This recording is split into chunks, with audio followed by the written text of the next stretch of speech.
আসসালামু আলাইকুম ও রহমতুল্লাহ। আমি মমতা মুশতারি, যশোর থেকে। একটি সুন্দর স্নিগ্ধ সকালের শুভেচ্ছা জানিয়ে আজকের ভ্লগটা শুরু করছি। কেমন আছেন আপনারা সবাই? কাছে দূরে, দেশ দেশের বাহিরে যে যেখান থেকে আমার ভিডিও দেখছেন, আশা করছি আল্লাহর রহমতে সবাই ভালো আছেন। আমরাও ভালো আছি, আলহামদুলিল্লাহ। আজ শুক্রবার, ভ্লগটা শুরু করছি সকাল 7টা থেকে। সাধারণত অন্যান্য দিনে 4:30-5টার সময় আমার দিন শুরু হয়। শুক্রবারের দিনটা একটু ভিন্ন, যেহেতু একটু ছুটি পাই সারা সপ্তাহে। এই একটা দিন একটু ফজরের নামাজ কালাম পড়ে তারপর চেষ্টা করি একটু ঘুরে বেড়াতে বা একটু রিল্যাক্সেশন, মানে ফ্রি টাইম পার করতে। তারপর আস্তে ধীরে উঠে সকালে নাস্তা বানানো শুরু করি। আর প্রায় দিন একই হয়। তো আমি চেষ্টা করি শুক্রবারটা বাচ্চাদেরকে একটু স্পেশাল ফিল করাতে, যেহেতু ওরাও সারা সপ্তাহে সময় পায় না। বাচ্চাসহ আমি নিজে, প্রত্যেকে আমরা একটু চাই শুক্রবারের দিনটা আমাদের জন্য স্পেশালভাবে কাটুক। আমি আর কিভাবে বাচ্চাদেরকে স্পেশাল ফিল করাবো, তো চেষ্টা করি রান্না বাড়ার মাধ্যমেই একটু বাচ্চাদেরকে স্পেশাল ফিল করাতে। তো সকালে নাস্তা থেকে শুরু করে রাতের ডিনার অবধি আমি চেষ্টা করি একটু নতুনত্ব কিছু করে দেওয়ার, বা ওরা বেশ কিছুদিন খায়নি এরকম কোনো খাবার তৈরি করে দেওয়ার। তো সেরকমই পরিকল্পনা থেকে আজকে সকালে নাস্তা বানানো শুরু করেছি। রুটি বানিয়ে ফেলেছি কথা বলতে বলতে, চোখের পলকেই হয়ে গেছে, তাই না বলুন? একদমই সেটা তেমন ছিল না। আজ বানিয়েছিলাম লাল আটার রুটি। তো আমি লাল আটার রুটিটা সাধারণত খামির না করে বানালেই জিনিসটা ভালো হয়। আর এখানে রান্না করেছিলাম নিহারি। এই যে কয়েকদিন আগে কর্তামশাই অনেকগুলো গোশ এনেছিল না, সেখান থেকে এই নল্লির পিসগুলো আর একটু কুরুলির মাংস সমস্তটা একত্রিত করে একটু নেহারি তৈরি করেছি। আর এই যে রুটিটা আমার হয়ে গেছে।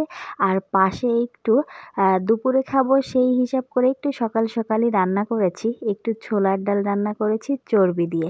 তো চলুন, বাচ্চাদেরকে খেতে দিয়ে দিয়েছি, এখন আমারটা বেড়ে নিচ্ছি। চলুন আমিও একটু গুছিয়ে খেয়ে ফেলি।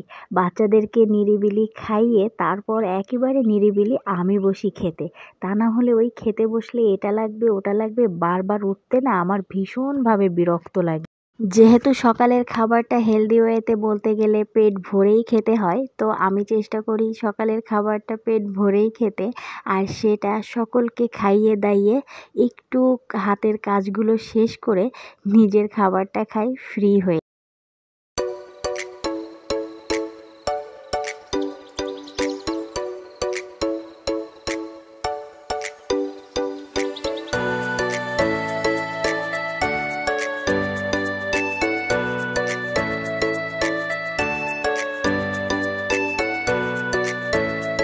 চলুন সমস্তটা গুছিয়ে বসে পড়েছি, বিসমিল্লা বলে খাওয়া শুরু করি। প্রথমেই খাচ্ছি ছোলার ডাল দিয়ে।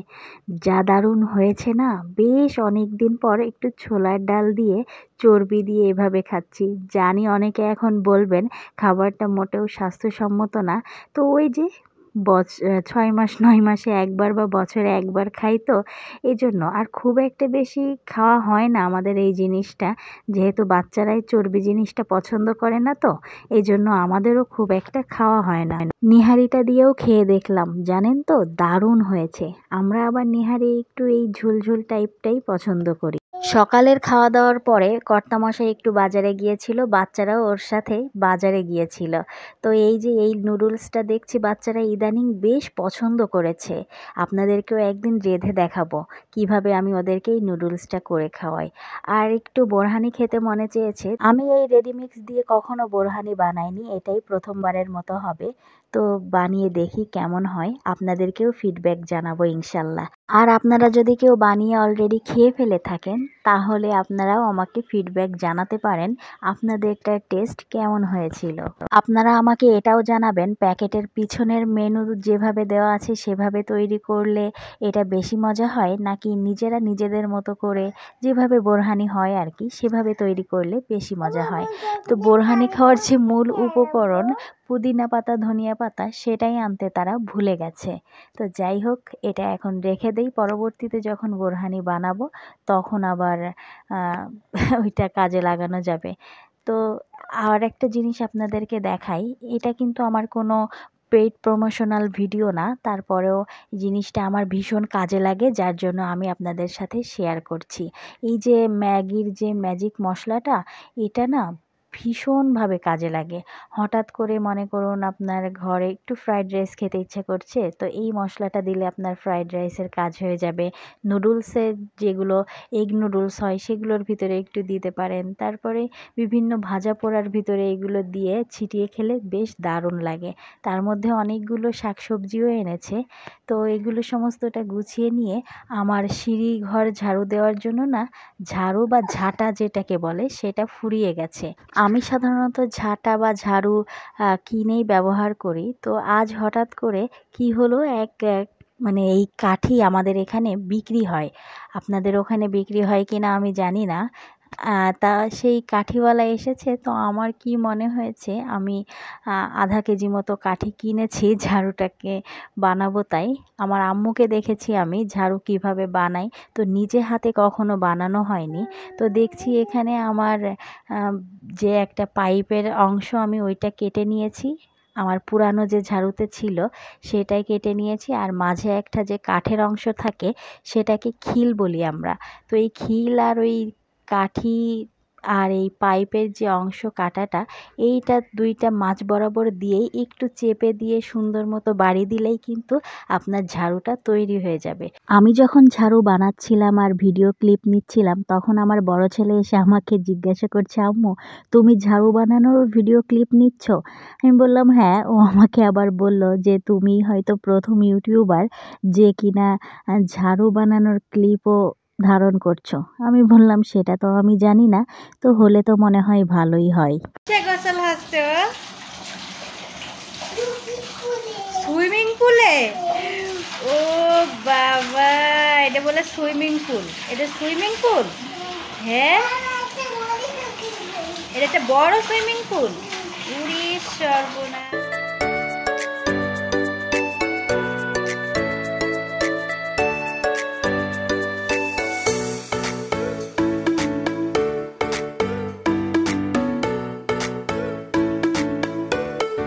ফিরে আসলাম সন্ধ্যায়। ছুটির দিনের সন্ধ্যা বলে কথা, একটু ভাজা পোড়া না হলে তো তেমন জমে না, আমার বাচ্চারা বলে।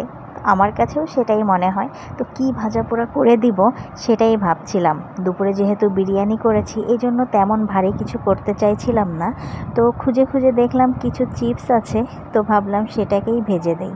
আর এই চিপসটা ভাজতে একদমই তো সময় লাগে না, সেটা আমরা সবাই জানি, ইনস্ট্যান্ট হয়েই যায়। তো এই চিপসটা শুধু খাওয়ার থেকে আমার কাছে মনে হয় এই যে আমি আবার এখানে কি করেছি, 2 পাত্রে করে নিয়েছি। আমার বড় ছেলে আবার একটু মশলা দিয়ে খেতে পছন্দ করে, আবার আমার মেজো ছেলেটা ও আবার একেবারেই শুধু সাদাসিধাই খেতে পছন্দ করে।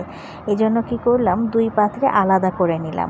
তো যেটা বলছিলাম আর কি, চিপসটাকে মশলাদার বা একটু টেস্ট বাড়ানোর জন্য আমি ওই যে ম্যাগি মশলাটা এখানে পরিমাণ মতো দিয়ে দিই। আমি এই 1 বয়মের জন্য 2 প্যাকেট মশলা দেই এই 1 বয়মের ভিতরে। তো এর জন্যে পুরো চিপসটার একেবারে মনে করুন স্বাদটাই চেঞ্জ হয়ে যায়। এটাকে বলতে পারেন আপনি গেম চেঞ্জার একেবারে। এটা যারা ট্রাই করেননি তারা ট্রাই করে দেখতে পারেন, অসাধারণ একটা স্বাদ হয়। তো এই যে সমস্ত চিপসগুলোকে আমি সুন্দর মতো ঝাঁকিয়ে ঝাঁকিয়ে মাখিয়ে নিয়েছি। আর এইভাবে গরম অবস্থায় মাখাতে হবে, তা না হলে কি হয়, ঠান্ডা হয়ে গেলে চিপসগুলো সুন্দর মতো মাখতে চায় না, মশলাটা আলাদা হয়ে থাকে। তো এই যে আমি এখানে সমস্তটাই মাখিয়ে নিয়েছি। আর দেখুন সমস্ত চিপসের গায়েই কিন্তু যতটুকু প্রয়োজন ঠিক মতোই লেগেছে। যদি এরকম 1 বয়ম চিপস আপনি তৈরি করেন, তাহলে আপনার এখানে 2 প্যাকেট ম্যাগি মশলাই চলুন সমস্ত চিপস ভেজে রেডি করে ফেলেছি, এখন বাচ্চাদেরকে খেতে দিয়ে দিই। আর এই যে এই পাত্রে মেজো ছেলেটার জন্য একেবারে প্লেন চিপস, ওইটা একটু কড়া করে ভেজেছি। তো আজকের ভিডিও কেমন লাগলো অবশ্যই কমেন্ট করে জানাবেন। ভিডিওটি ভালো লাগলে লাইক করে দিতে ভুলে যাবেন না। লাইক করার পাশাপাশি চ্যানেলটি সাবস্ক্রাইব করে রাখবেন। চ্যানেলটি সাবস্ক্রাইব করার পাশাপাশি বেল বাটনের অল অপশনটি প্রেস করে রাখতে ভুল করবেন না। ভিডিওতে থাকা ভুল ত্রুটিগুলো ক্ষমা সুন্দর দৃষ্টিতে দেখবেন। আজ তবে বিদায় নিচ্ছি, প্রত্যেকের সুস্বাস্থ্য কামনা করছি। প্রত্যেকে ভালো থাকবেন, সাবধানে থাকবেন, সতর্ক থাকবেন, আমাদের জন্য দোয়া করবেন। আজ এ পর্যন্তই, দেখা হচ্ছে আগামীতে নতুন কোনো ভিডিওর সাথে। আল্লাহ হাফেজ, আসসালামু আলাইকুম।